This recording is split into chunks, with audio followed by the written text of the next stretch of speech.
तुम्हें। Jesus says in John 14:19, because I live, my children, you will also live. बाहों में लेने यीशु बुलाता तुम्हें। Welcome to the Jesus Calls Gujarat Prayer Festival. Jesus Calls Prayer Festival ગુજરાતમાં તમારું સ્વાગત છે. Jesus calls and God bless you. ઈસુ તમને બોલાવે છે અને પ્રભુ તમને આશીર્વાદ આપે.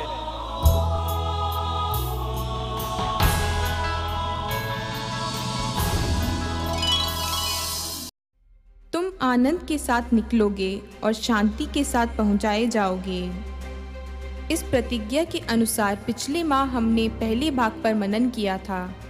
God wants you to get up and get out and enjoy a life of joy. परमेश्वर चाहते हैं कि आप उठकर भागें और आनंद के एक जीवन का अनुभव करें। इस माह हम आपकी आशीषों के लिए उसके दूसरे भाग को प्रस्तुत कर रहे हैं।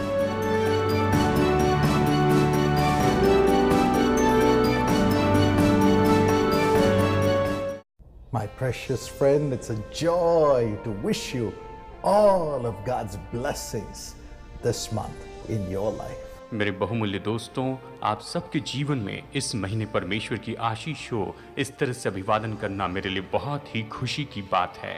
I want to share with you a promise from the scriptures for the blessing of this month in your life. इस महीने आपके जीवन में आशीष हो, इसलिए मैं वचन की प्रतिज्ञा आपको बताना चाहता हूँ। It's found in Isaiah 55 and verse 12. ये पाई जाती है यशायाह अध्याय 55 वचन 12 में।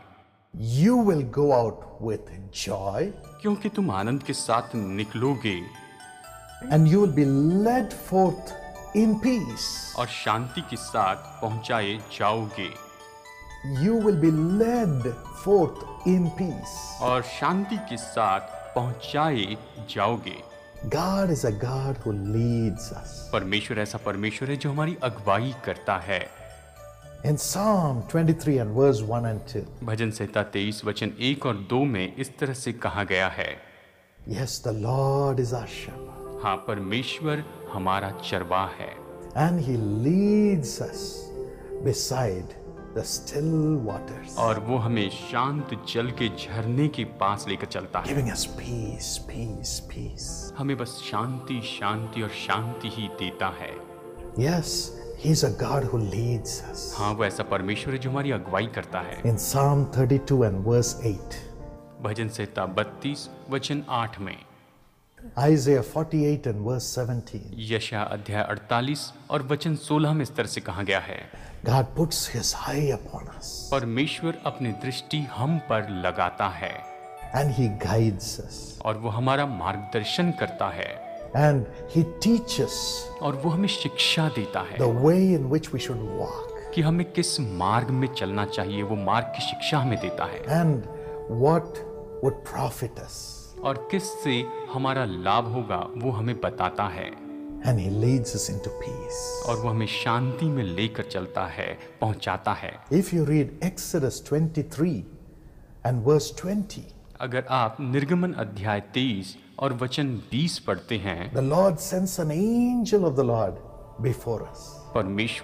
परमेश्वर के स्वर्गदूत को हमारे आगे आगे भेजता है। He keeps us all along the way in our life. वो हमारे सारे मार्ग में सारे जीवन भर हमारी रक्षा करता है। And he brings us to the high place which God has prepared for us. और वो हमें उस ऊंची जगह पर लेकर जाता है, हमें वहां पहुंचाता है जो परमेश्वर ने हमारे लिए तैयार की है। So everything is peace. इसलिए सब कुछ शांति में होता है, सब शांति होती And है। Isaiah 66 and verse 12, God says, और यशायाह अध्याय 66 वचन 12 में परमेश्वर कहता है, I will make peace to run like a river in your life. मैं शांति को तुम्हारे जीवन में मानो नदी के जैसे बहने दूंगा। And in Ezekiel 47 he says, और यज़केल अध्याय 47 में वो इस तरह से कहता है, wherever this river runs, everything will live. ये नदी जहाँ भी बहती है वहाँ पर सब कुछ जीवित रहता है, फलवंत होता है। The river of peace will flow into your life and you will live, says the Lord. शांति की ये नदी आपके जीवन में बहती चली जाएंगी और आप जीवित रहेंगे, ऐसा परमेश्वर कहता है। This month, इस महीने He will lead you into peace. वो शांति में आपकी अगुवाई करेगा। He will make you to be led forth in peace. वो शांति में आपकी अगुवाई करेगा, वो शांति में आपको लेकर चलेगा। In Isaiah 45 verse 2 and 3, यशायाह अध्याय 45 वचन 2 में इस तरह से कहा गया है, the Lord goes before you. परमेश्वर आपके आगे आगे चलता है। Who is this Lord? ये प्रभु कौन है? Romans 16:20 रोमियो अध्याय 16 वचन 20 ये कहता है, and Hebrews 13:20. और इब्रानियों अध्याय 13 वचन 20 ये कहता है, God is a God of peace. परमेश्वर शांति का परमेश्वर है And He crushes Satan who destroys our peace under our feet. और वो शैतान को कुचलता है। वो शैतान जो हमारी शांति को नाश करता है उसे हमारे पैरों के नीचे कुचलता है। Yes, indeed. This God of peace goes before us. हाँ, सच में ये शांति का परमेश्वर हमारे आगे आगे चलता है And He breaks every door, every bar of iron, and He opens the door for us. और वो हर एक द्वार को तोड़ देता है, लोहे के द्वार को तोड़कर हमारे लिए सब कुछ खोलता है। And He makes the treasures that are hidden come into our lives. और जो खजाना छिपा है उसे हमारे जीवन में वो लेकर आता है। And the riches that are in darkness to come forth into our lives. और अंधकार में जो धन संपत्ति छिपी हुई है वो हमारे जीवन में वो लेकर आता है।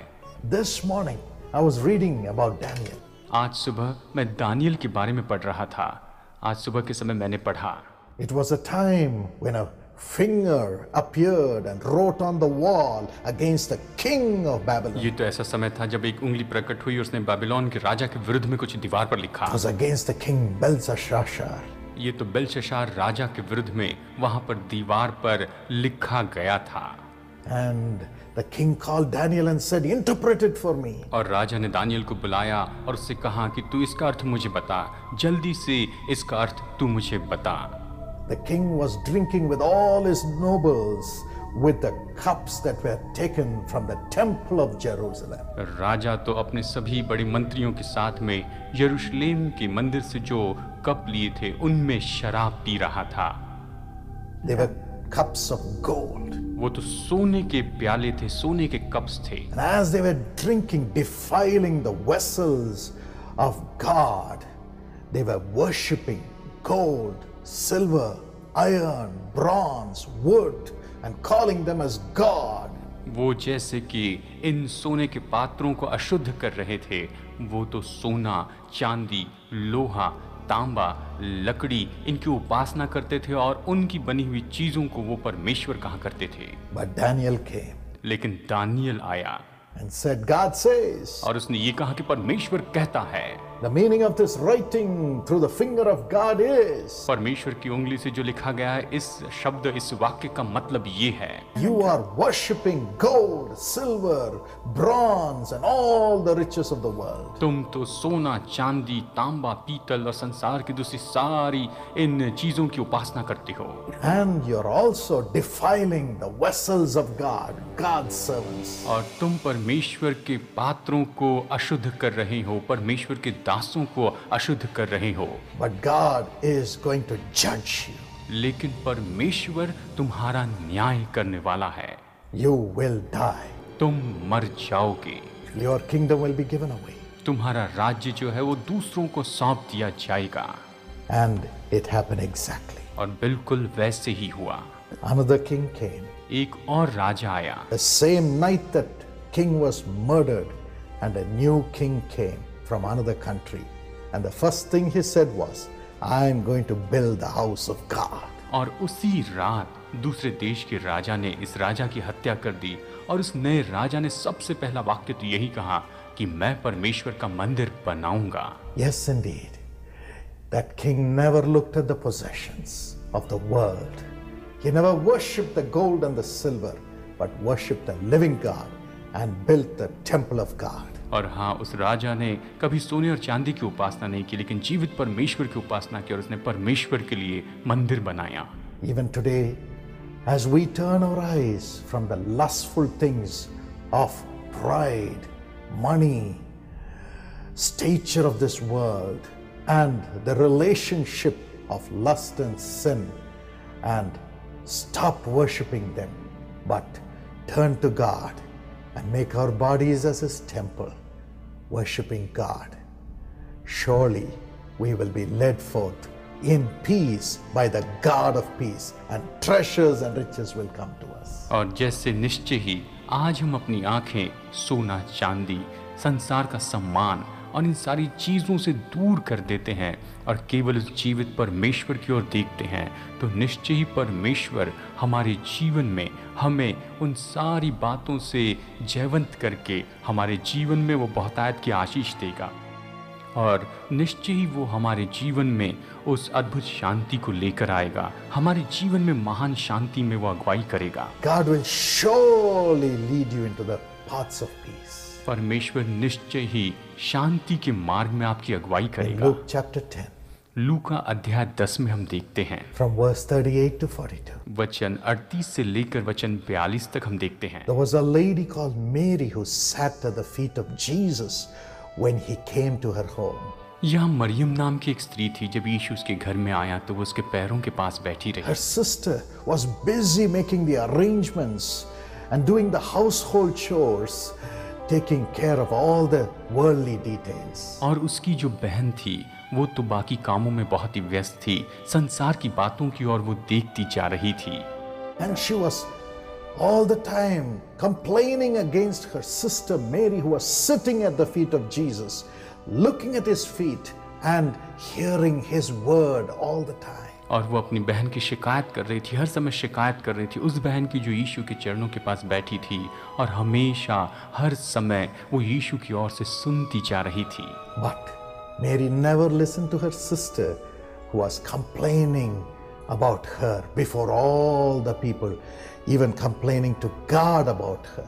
लेकिन मरियम ने कभी उन लोगों की नहीं सुनी, यहाँ तक कि उसकी खुद की बहन शिकायत कर रही थी, लोगों से शिकायत कर रही थी और यहाँ तक कि परमेश्वर से वो शिकायत कर रही She थी। was in peace वो शांति में थी because she was looking at the God of peace, क्योंकि वो शांति के परमेश्वर को देख रही थी listening to the words from the God of peace, Jesus Christ. और यीशु जो शांति का परमेश्वर है उसकी ओर से वो सुन रही थी And peace filled her. और शांति ने उसे भर दिया। The accusations of the world, even from her sister, did not reach her. संसार की ओर से उस पर दोष लगाना, यहाँ तक कि उसकी अपनी बहन ने जो दोष लगाया वो उस तक नहीं पहुंच सका। At the right time, in John chapter 11, even though her brother died, Jesus saw her and resurrected her brother. और बिल्कुल सही समय पर यूहन्ना अध्याय 11 में जब हम देखते हैं जब उसका भाई मर गया तो यीशु ने उसकी ओर देखा और उसके भाई को जीवित किया। God will look at you, परमेश्वर आपको देखेगा see the heart of peace in you, और आप में शांति का दिल and देखेगा bring forth a miracle, a resurrection miracle in your life and in your family. परमेश्वर आपकी ओर देखेगा और आपके जीवन में और आपके परिवार में वो चमत्कार करेगा, वो निश्चय ही यहाँ पर जीवन लेकर आएगा। As you look at the face of Jesus, the God of peace, जैसे आप यीशु के चेहरे को देखते हैं जो कि शांति का परमेश्वर है, you will be led forth in peace. शांति में आपकी अगुवाई की जाएगी। Satan will be crushed under your feet by the God of peace. शांति के परमेश्वर के द्वारा शैतान आपके पैरों के नीचे कुचल दिया जाएगा। Every one of your problems will be crushed under your feet. आपकी हर एक समस्या आपके पैरों के नीचे कुचल दी जाएगी And you will have resurrection. और आप पुनरुत्थान पाएंगे, आप फिर से जी उठेंगे। Whatever you have lost will be resurrected by the God of peace who will go before you. जो कुछ भी आपने खोया है वो तो शांति का परमेश्वर आपको फिर से लौटाएगा, वो परमेश्वर आपके आगे आगे चलेगा। You will be led forth in peace.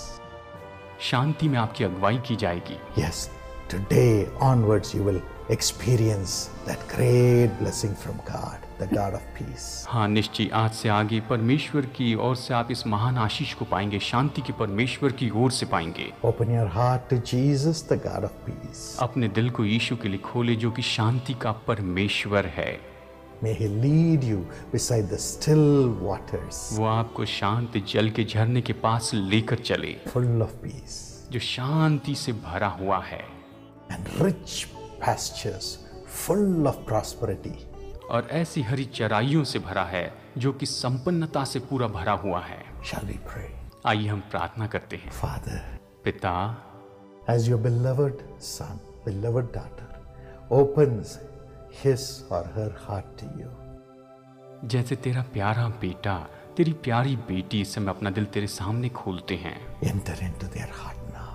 अभी इसी समय इनके दिल में प्रवेश कर। Be the God of peace in them. इनमें तू शांति का परमेश्वर हो जा। Lead them forth in peace. शांति में इनकी अगुवाई कर। Lead them to the paths of peace. शांति के मार्गों में तू इनकी अगुवाई कर, Let the treasures come to them. और ये खजाना इन लोगों तक आए, Riches come to them. धन संपत्ति इन लोगों तक आए, Green pastures come to them. Hari Hari चराई इन तक आए, Still waters surround them. शांत जल इन्हें घेर कर रखे, स्थिरता इनके जीवन में रहे, Bring them to the place in their life which you have prepared for them. और इनके जीवन में तू उस जगह पर इन्हें लेकर आ जो तूने इनके लिए तैयार की है। If they do not have you in their hearts, यदि इनके जीवन में, इनके दिल में तू नहीं है, enter into them right now, Lord. तो अभी इसी समय इनमें प्रवेश कर मेरे प्रभु। Shut their ears and their hearts to the criticism of the world. इनके कान और इनके दिल को संसार के आरोपों के लिए, दोष के लिए बंद कर दे। Let their eyes and their heart be open only to you. इनकी दिल और इनकी आंखें केवल तेरे लिए खुली रहें। Holy Spirit, हे पवित्र आत्मा, God of peace, हे शांति के परमेश्वर, fill them, Lord. इन्हें तू भर दे प्रभु, Fill them, Lord. इन्हें भर दे प्रभु। Holy Spirit, enter into them right now by your mighty power. पवित्र आत्मा भी अपनी सामर्थ के द्वारा इनमें तू प्रवेश कर। Let your peace fill their body. तेरी शांति इनके शरीर को भर दे। Heal every organ. हर एक अंग को अभी इसी समय तू चंगाई दे मेरे प्रभु।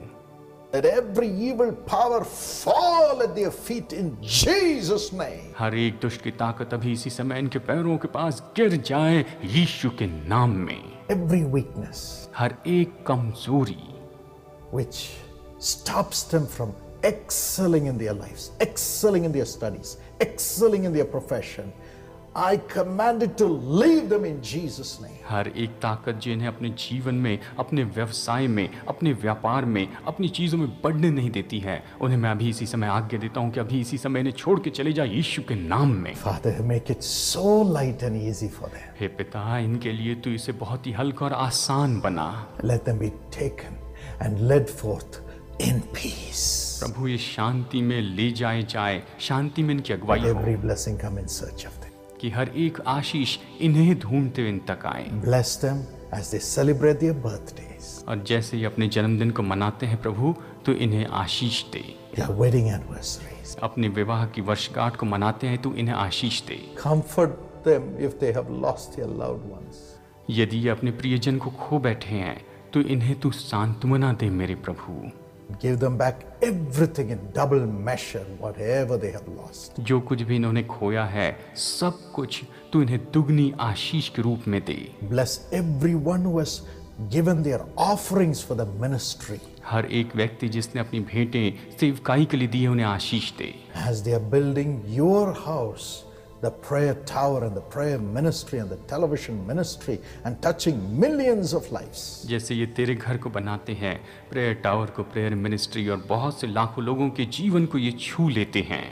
Build their lives and their homes and prosper them in peace. प्रभु इनके जीवन को बना, इनके घर को बना, और शांति में तो इन्हें संपन्न बनाते जा। Thank you for doing it, Lord. ऐसा करने के लिए तेरा धन्यवाद हो प्रभु, In Jesus' name. यीशु के नाम में, Amen.